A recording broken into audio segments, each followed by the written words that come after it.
Okay, so I wanted to make this little video while I was repairing this hub. The hub had a seized bearing because I ran this truck in the rain yesterday and I forgot to put WD-40 on the bearings. But basically this inner bearing got seized and it was moving, so the bearing was just completely stuck. But I just wanted to make this video to show you how to rebuild your hubs with ball joints, and this goes for pretty much any truck or vehicle with the ball joints for both top and bottom. I'm going to show how to rebuild the hub and we'll go from there. We have the disassembled and cleaned hub here. We have our CV axle, we have our new bearings, we have our hub, and yeah, the rest of the stuff, ball joints. And this was the bearing that was troublesome. As you can see, it has like a couple millimeters of movement, but it's stuck. It's completely stuck. So I'm not sure if this bearing was already on its way out and yesterday's rain just caused it to seize completely. But the big problem that this caused, as you can see, it's pretty clean and smooth. It's almost like it's polished on the outside, because this was stuck onto the CV and this was spinning freely. It wasn't causing that much friction, but the problem with that is it's basically rounding out the tolerance of the hub. All right, so the first part is to actually get this inner big bearing onto the axle and then put that in. So what we're gonna do is, this requires a lot of dexterity, I guess, because like you don't want to overdo it, because if you overdo it, you'll get thread lock on the O-ring and you'll basically seize the bearing. It'll be a high friction bearing. You don't want that. And as you can see, this has already been tolerance cleared before. It still has some thread lock on the bearing portions. So what we're going to do, you don't even want to squeeze it that much. Just let gravity do its thing. And you can just do it on either side. You don't have to fully cover the whole thing. See, like that's a bit too much. So if we grab our screwdriver, kind of even it out, because the inner part, this lip, is very close to touching that O-ring. But that's good enough. So what you do is put this on here. As you can see, it's a pretty good fit, and we don't have any thread lock on the O-ring portion of the bearing. So this is going to be very taut. It's going to be perfect. As you can see, it's not moving up or down at all. So that's good. And then what you want to do, second part, and this is pretty much all you're going to replicate the whole process with, is do a tiny dab on each side, and it should be good enough. And you push this through. You can even it out more, that way it's less chance that the thread lock's going to go onto the inner boot of the bearing. And we have that. And then since we're pushing this bearing in anyways, you can do the same thing, or just make a line on each side, kind of like that. And then you move this bearing up and down a bit so that it evens it out. And then we're going to put a dab there, and a little dab there, and we push that in so that it's taut. As you can see, it's kind of squeezing out a bit, and you don't want that 17mm hex getting it on the inside of it, so wipe that off like that. So now we're almost done. Now the biggest improvement is actually getting thread lock. Again, you don't want to put too much on there, but get your thread lock on there. And for the 17mm, what I normally do is I spin it like this, and then I'll put a tiny bit more. You can just put it on one spot. You grab it upside backwards and you kind of rifle it up and down. Want to make sure that you're not getting too much on the bearing itself. So that's wet. Now you align it,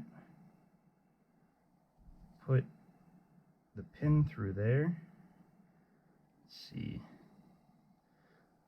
Alright, I'm going to stop the video here. I'm going to go into time-lapse mode, but basically push it through, and then you put it back together, and then we'll get to the ball joint. So I'll stop the time lapse once this portion is done.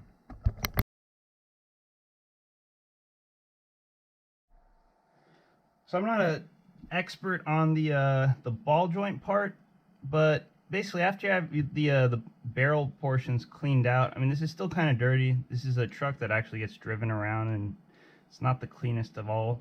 But what you want to do is you grab lithium purpose grease. This is kind of what I do for any like differential build or anything. It's just generic lithium grease and then a little flathead.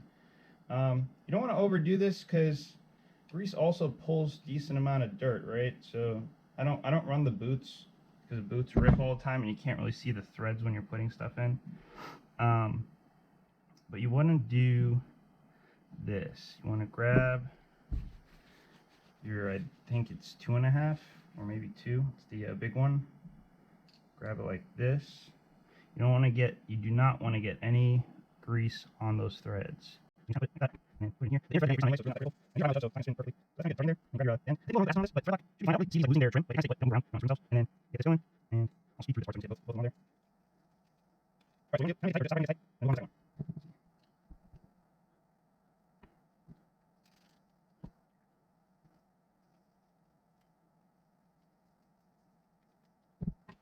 What I do for this to keep track is I'll get an angle, so like this is top dead center, and just move it say 10 degrees like that. Goes closer to 20, I guess. Now that's a bit better than it was. It's less stuck. The edges seem a little bit rough, but again, we're gonna have a certain amount of actual suspension travel, so it's compared to the top, so it needs a tiny bit more loosening.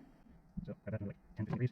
Alright, so that's pretty much part of the top one. Now for the test, I do not feel it. Let's see. So that's a tiny bit, so that's tight. We did 15 degrees and a half. So very little amount of tightening. Alright, so that's pretty good. Yep, so this is the perfect setup for doing my slot. Now it's all in the car. Alright, so we're at the step of getting this on the car. What you want to do, without getting any of that grease onto the threads and into the threads on the arms, I have metal inserts on both bottom and top, and they've been working pretty good. But if you get grease on those, they'll probably start moving around. Again, you just wanted to do like a little slot and then get this aligned. An easy way to do this without getting everything gunked up with other dirt and debris like this car is. This car is covered in sand right now. So you get it on there, be gentle. And I'm putting it on backwards. Alright, so let's go like that. That in there. Try not to get any dirt or debris on those threads. Now this one is kind of tricky on this car because you gotta like also make sure that the CV axle, the dog bone's actually going in. And also kind of like the hub is the off. We're good, tight. No, it's not so you gotta be careful about kind of tight. And I have these inserts really a little bit more than the camera, but I have to adjust the right side almost 0. So I'll do half, 1, 2, and see the process will. So the last point of play that you can have on this car, or I mean on this joint, is the steering linkages. This is a time sensitive matter. So you grab your CA super glue, put a dab on the ball like that, and then move it around so that it's on the inside of that cup. But what I'll have to do next is put the wheel on and see what the camber's at.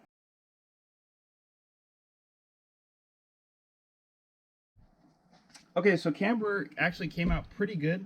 So you don't even hear it click. It's just spree moving, nothing binding, but this is a very solid hub. And now this is the most solid hub compared to all 4 of them. So now I'm gonna have to kind of do the same process on the other 3. But just to show you in comparison with the one that was untouched, which was actually better than previous, or than the other one before I fixed it, you can see that that's the amount of play that it has. And if you have big wheels like this, that will cause the car to like do different stuff under different loads.